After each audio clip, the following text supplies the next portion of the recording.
njema, na si pia tuko salama kabisa kabisa kabisa.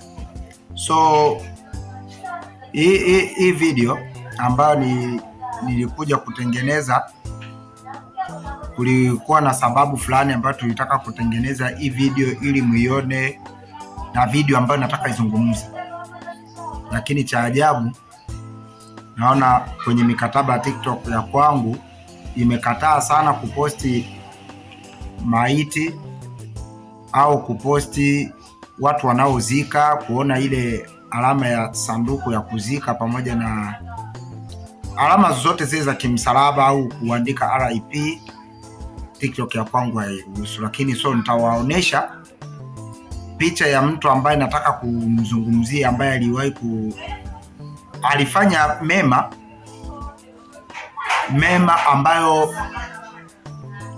kichwa cha wakimbizi wote mkiwepo hapa kambini inajua kwamba ingekuwa ni sehemu zingine alikuwa ni mtu wa kujengewa sanamu sana na ni mfano mkubwa sana wa kuigwa. Lakini kwa mtu huyu ambaye nitakayekuonesha hapa, huyu hapa, uweke sanamu kwenye kichwa chako na kuwaza kwamba hapa duniani watu wema wapo, na wanaotenda wema si mtu ambaye atakuwa wa kabila lako, au sio mtu ambaye atakuwa ni ndugu yako wa kifamilia ambaye umezaliwa naye, na mtu ambaye si mjua kweli. Mnapokutana sehemu atakutendea wema ambao ndugu zako wewe, hata ndugu zako watashindwa kutendea hiyo wema.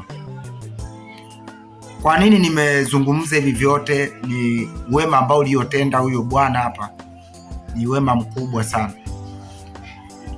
Huyu bwana kwa jina maarufu mimi namfahamu kama Mwenemwami. Anafanya kazi zake kwa president wa kambi na kamuona kwenye mabenki kidogo kwa zile pesa za mikopo, lakini sio huko tu. Namjua mpaka kwa ushirika wa umoja wa kamati ya New Congo, pale kwa chairman wa New Congo huwa namuonaga.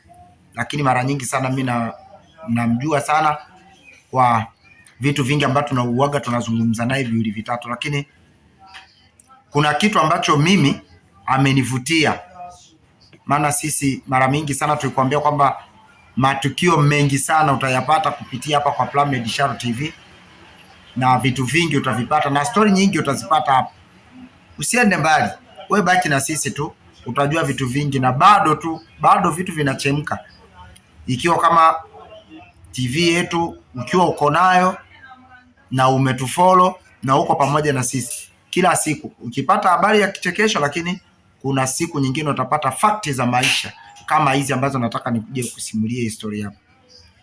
Huyo bwana kama jinsi nilivyowaambieni, jina lake anaitwa Mwenemwami, na kitu ambacho alichokifanya ni kikubwa sana. Kulikuwa na jamaa fulani ambaye aliwahi kupata shida, akapelekwa, alikuwa ni mgonjwa, akapelekwa wapi? Mbarara, kwa sababu ugonjwa wake ulishindikana kwa hapa, akapelekwa Mbarara. Akaenda kutunziwa kule. Kwa bahati mbaya yule jamaa kama amepatwa na umauti, akamefariki, kwa sababu sote tuko hapa kwenye kambi ya wakimbizi hapa Uganda na Kivu. Lakini wakati alivyoenda kule, alienda na mtu ambaye aliyekuwa amempeleka hospital. Kama jamaa ilikuwaje, yule ambaye alikwenda kumpeleka akametoweka, hakupatikana. Tafuta mtu na wewe, tafuta mtu na wewe. Aliyekwenda mpeleka hospitali akawa ametoweka, hakuonekana. Jamaa Mungu akawa amempenda zaidi, akamchukua, akawa amefariki. Baada ya kufariki sasa, hapa ndo pana shida na pana mkasa ambao unatakiwa weka akili yako unisikilize. Kwa sababu mnapokuja katika kambi za wakimbizi tunawaambia kwamba kuna vitu viwili unatakiwa jiorozeshe uwe mkimbizi, na ukishapita kwenye hatua ya ukimbizi kuna vitu viwili vingine ambavyo unatakiwa kufuata.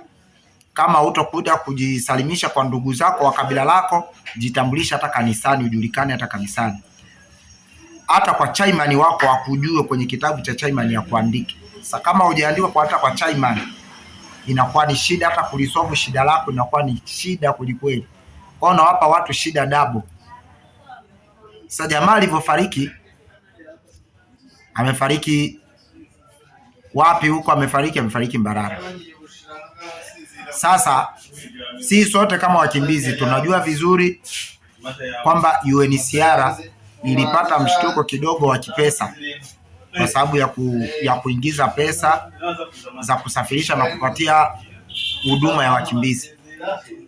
Sasa wakati kuwapa huduma wakimbizi ilipopata shida, ikamuona ndugu zake na hao jamaa wakaenda kumuona kwamba bwana, vipi, imekuaje ndugu yetu, maiti yake ni? Akamwambia kwamba sisi bwana tuna matatizo ya kupata hela. Kwa hiyo kama tuna matatizo ya kupata hela, kama kuna uwezekano mnaweza ukafanya utaratibu zenu ili maiti ya ndugu yenu ije. Nani aonekane kufanya mchango na kuisimamia maiti? Unaona? Nani sasa aonekane amesimama kidedea ili aseme kwamba mimi nitaenda kuchukua maiti ya ndugu yangu nini na nini, nitaizika nini na nini. Iliomba huyu jamaa ambaye ninayokuonesha huyu hapa akafanya utaratibu wote na kukusanya wengine jamaa na marafiki waliomsikiliza. Aenda kuchukua maiti ya jamaa.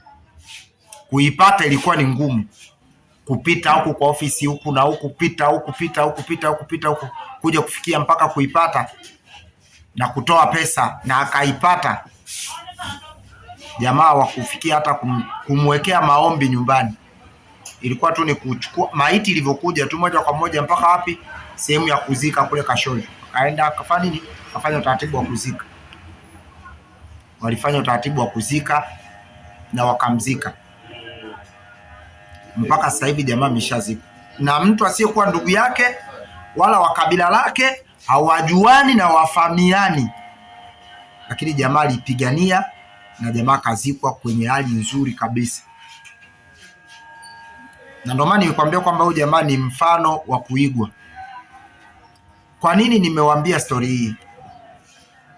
Sikuweza kuposti video, lakini video nzima niko nayo, lakini sikuweza kuiposti video kwa sababu taratibu za TikTok ya kwangu hairuhusiwi kuposti mambo ya maiti nini na nini. Zile taratibu zote za misiba haitakiwi kwa sababu ni kitu ambacho jamii jinsi nilivyoiseti. Lakini kwa nini nimekwambia story hii? Story hii nimekwambia kwa sababu watu, acheni ubaguzi. Watu usiyemjua anaweza akakusaidia. Usiyemjua anaweza akakusaidia.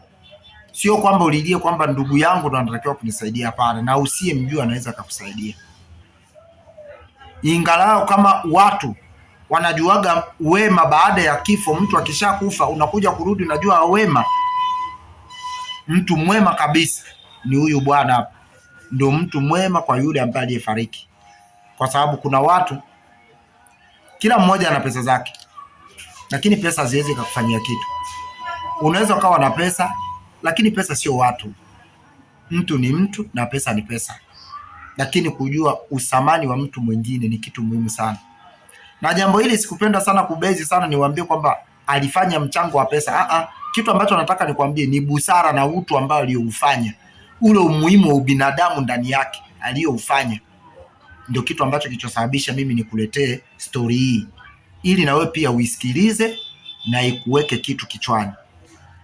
Na ukiwa mkimbizi na umekuwa mkimbizi kama sisi, pitia taratibu za ukimbizi zote za kuenea. Na ukifika hapa chagua mambo 3 au 4. Uwe mkimbizi halali, kwenye kanisa ujulikane kwenye kanisa, kwenye ukoo wa kwenu ujulikane, usipojulikana huko julikana hata kwenye kundi fulani ujulikane. Hata kiongozi chairman au amekuandika jina lako kwenye kitabu. Kuna baadhi ya watu tunaishi nao chairman hamjui. Unaona sasa utasaidiwa nini? Wakati nafikia kwenye msaada, chairman akisema kwamba sikujui, unasema kwamba mnaona watu jinsi wanavyokuwa wanakatana. Hapana, mtu anatakiwa ujulikane kwa kiongozi wako. Baki na sisi. Naitwa Plamed Moses. Baki na sisi, story nyingi utazipata. Usiofu. Peace. Mwenyezi Mungu akubariki. Baki na sisi.